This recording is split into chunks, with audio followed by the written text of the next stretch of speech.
ಎಲ್ಲರಿಗೂ ನಮಸ್ಕಾರ. ಕಾರ್ಪೊರೇಟ್ ಕಂಪನಿಗಳು ಕೊಡುವ ಮೆಟರ್ನಿಟಿ ಇನ್ಶೂರೆನ್ಸ್ ಇದೆಯಲ್ಲ, ಅದನ್ನ ಅರ್ಥ ಮಾಡ್ಕೊಳ್ಳೋದು ಕೆಲವೊಮ್ಮೆ ತಲೆನೋವಿನ ಕೆಲಸ ಅಲ್ವಾ? ಯಾಕಂದ್ರೆ ಸರಿಯಾದ ಮಾಹಿತಿ ಇಲ್ಲ ಅಂದ್ರೆ ಮಗು ಹುಟ್ಟೋ ಸಮಯದಲ್ಲಿ ಇದ್ದಕ್ಕಿದ್ದಂತೆ ದೊಡ್ಡ ಖರ್ಚು ಬಂದ್ಬಿಡುತ್ತೆ.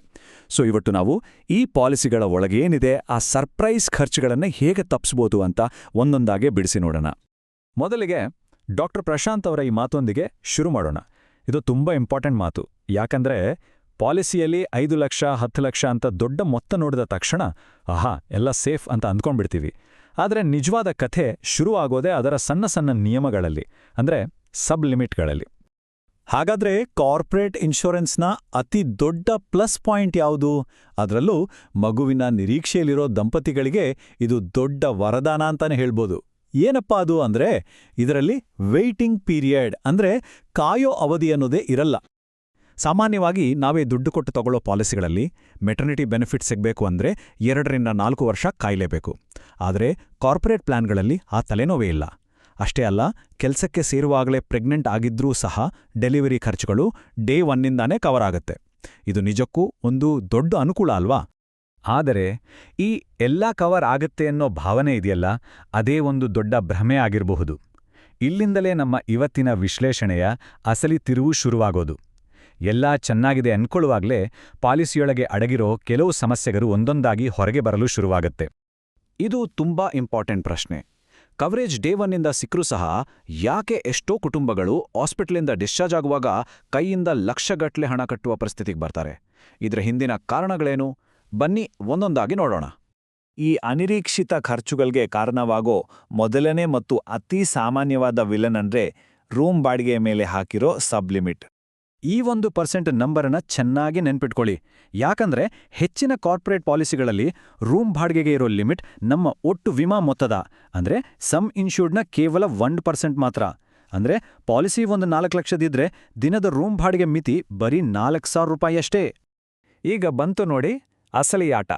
ಈ ನಿಯಮದ ಹೆಸರು ಪ್ರೊಪೋರ್ಷನೇಟ್ ಡಿಡಕ್ಷನ್. ಇದರ ಅರ್ಥ ಏನು ಗೊತ್ತಾ? ನೀವೇನಾದ್ರೂ ರೂಮ್ ಬಾಡಿಗೆ ಲಿಮಿಟ್ಗಿಂತ ಜಾಸ್ತಿ ಖರ್ಚು ಮಾಡಿದ್ರೆ ಆ ಹೆಚ್ಚುವರಿ ಬಾಡಿಗೆಯನ್ನ ಮಾತ್ರ ಕಟ್ಟಿದ್ರೆ ಸಾಲಲ್ಲ. ವಿಮಾ company, doctor fees, surgery charge, medicine bill ಹೀಗೆ ಪ್ರತಿಯೊಂದರಲ್ಲೂ ಅದೇ ಪ್ರಮಾಣದಲ್ಲಿ ದುಡ್ಡು ಕಟ್ ಮಾಡ್ಬಿಡುತ್ತೆ. ಈ ಉದಾಹರಣೆ ನೋಡಿದ್ರೆ ಕ್ಲಿಯರ್ ಆಗಿ ಅರ್ಥ ಆಗತ್ತೆ.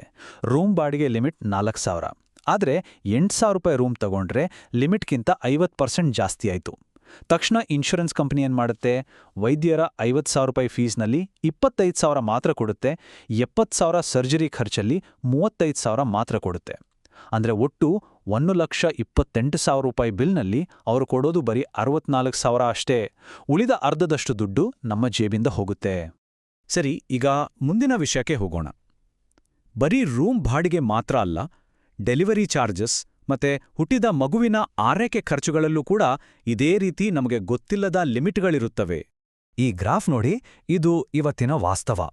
ಒಂದು ಸಿ ಸೆಕ್ಷನ್ಗೆ ಇನ್ಶೂರೆನ್ಸ್ ಕಂಪನಿ ಮ್ಯಾಕ್ಸಿಮಮ್ 75,000 ಕೊಡುತ್ತೆ ಅಂದ್ಕೊಳ್ಳೋಣ. ಆದ್ರೆ ಒಂದು ಡೀಸೆಂಟ್ ಖಾಸಗಿ ಆಸ್ಪತ್ರೆಯಲ್ಲಿ ಬಿಲ್ ಬರೋದು 1,80,000. ಈ ದೊಡ್ಡ ಗ್ಯಾಪ್ ಇದೆಯಲ್ಲ, ಆ ದುಡ್ಡನ್ನ ನಾವೇ ಹೊಂದಿಸ್ಕೊಳ್ಬೇಕಾಗತ್ತೆ. ಇದರರ್ಥ ನಾರ್ಮಲ್ ಡೆಲಿವರಿಗೆ 50,000 ಮತ್ತು ಸಿ ಸೆಕ್ಷನ್ಗೆ 75,000 ಅಂತ ನಿಗದಿ ಮಾಡಿದ್ರೆ ಅದು ಅವ್ರು ಕೊಡುವ ಗರಿಷ್ಠ ಮೊತ್ತ. ಬಿಲ್ ಅದಕ್ಕಿಂತ ಜಾಸ್ತಿ ಬಂದ್ರೆ ಆ ಹೆಚ್ಚುವರಿ ಹಣವನ್ನೆಲ್ಲ ನಮ್ಮ ಉಳಿತಾಯದಿಂದಲೇ ಕಟ್ಲು ತಯಾರಾಗಿರಬೇಕು.